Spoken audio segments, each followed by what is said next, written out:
இல்லை திடீர்னு தோணுச்சு தேனியை ஸ்கிப் பண்ணி அப்படியே திண்டுக்கல்லே போயிடலாமா அப்படின்ட்டு. ஏன்னா இன்னும் நிறைய டைம் இருக்குது. இவன் வேறு ஃபாஸ்ட்டாகவே போயிட்டுருக்கான். அப்புறம் வந்து லஞ்ச் சாப்பிட்டு போடிக்கு போக வேண்டியதும். போடி வந்து ஹில்ஸ் கீழே இறங்கணும். கீழே இறங்கினா தான் தேனி வரும்.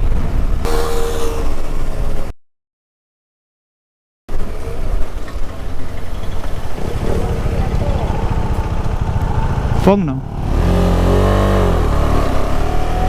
ஸோ சாப்பிட்டாச்சுங்க. சின்ன கடை தான் இங்கே சாப்பிட்டேன். இப்போ ஸ்ட்ரைட்டாக போனால் போடி மெட்டு.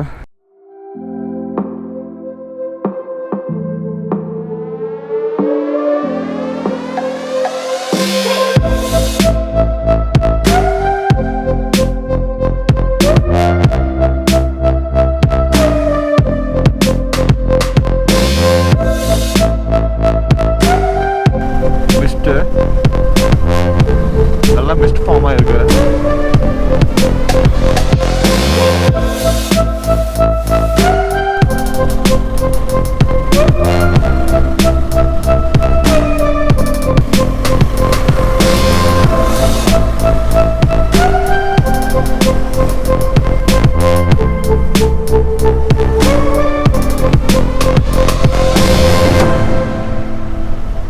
காட் ரோடு வந்து ஸ்டார்ட் ஆகிடுச்சு. போடி மெட்டோடது. ஸோ டவுன் ஹில் தான். அப்படியே கீழே இறங்க வேண்டியதான். செக் போஸ்ட்டில் எதுவும் செக்லாம் பண்ணல. இங்கேருந்து கேரளா போகிறவங்க தான் செக் பண்ணுறாங்க. கேரளாலேருந்து வரவங்கள செக் பண்ணல.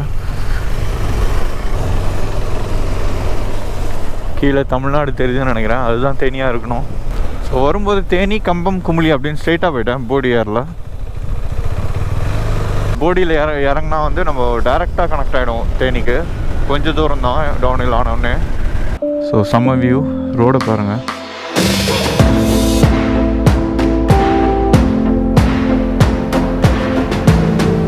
நம்ம இப்படி போய் ஃபுல்லாக ஃபுல் ஸ்ட்ரைட்டுன்னு நினைக்கிறேன். சூப்பர்.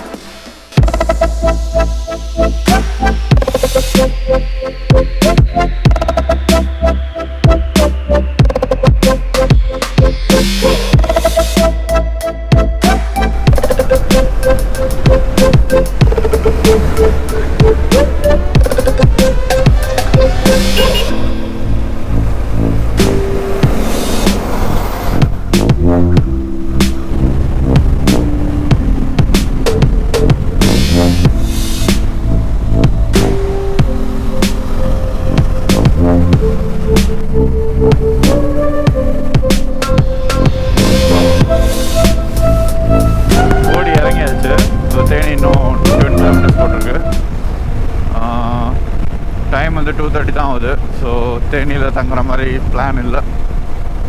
ஒரு சேஞ்ச் ஆஃப் மைண்ட். திண்டுக்கல் வரையும் ஓட்டலான்னு சொல்லிட்டு ஒரு முடிவு பண்ணிட்டேன்.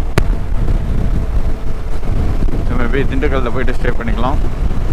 இல்லை திண்டுக்கலுக்கும் சீக்கிரம் போயிட்டேன்னா மேபி நெக்ஸ்ட் ஸ்டாப் போக வேண்டியதான். பார்க்கலாம். இதுதான் திண்டுக்கல் ரூட்டும். லெஃப்ட் எடுத்தால் திண்டுக்கல்னு போட்டிருந்து. இது கொஞ்ச நேரத்துக்கு முன்னாடி ஒரு அம்பெல்லாம் போட்டிருந்தேன் பெருசாக. அது மேலாம் ஏறி எப்படியும் முட்டி ஆகிட்டு இருக்கும் அந்த அம்பு. எல்லா பைக்கும் அதில் தான் ஏறி இறங்குறாங்க. நான் எங்கே போகிறது? கீழே போடணும்.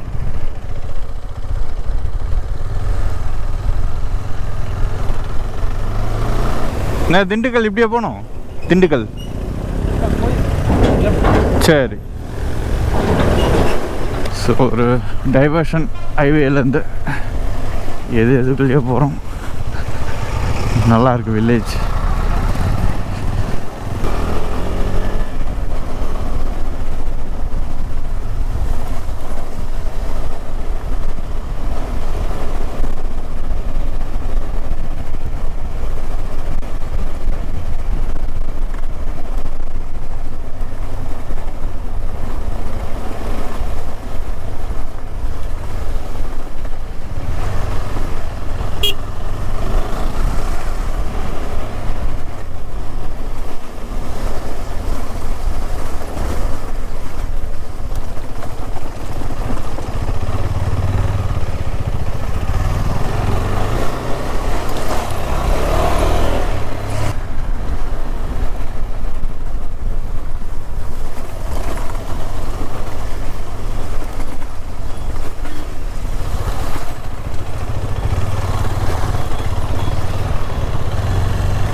டைம் வந்து 4:50 ஆகுது. ஆல்மோஸ்ட் திண்டுக்கல் என்ட்ரி ஆகிட்டேன். கொஞ்சம் சிட்டிக்குள்ளே போகணும். ஸ்டே பண்ணிட்டு நாளைக்கு காலைல 5 o'clock கிளம்புற மாதிரி சென்னைக்கு. ஸோ இதுதான் பிளான்.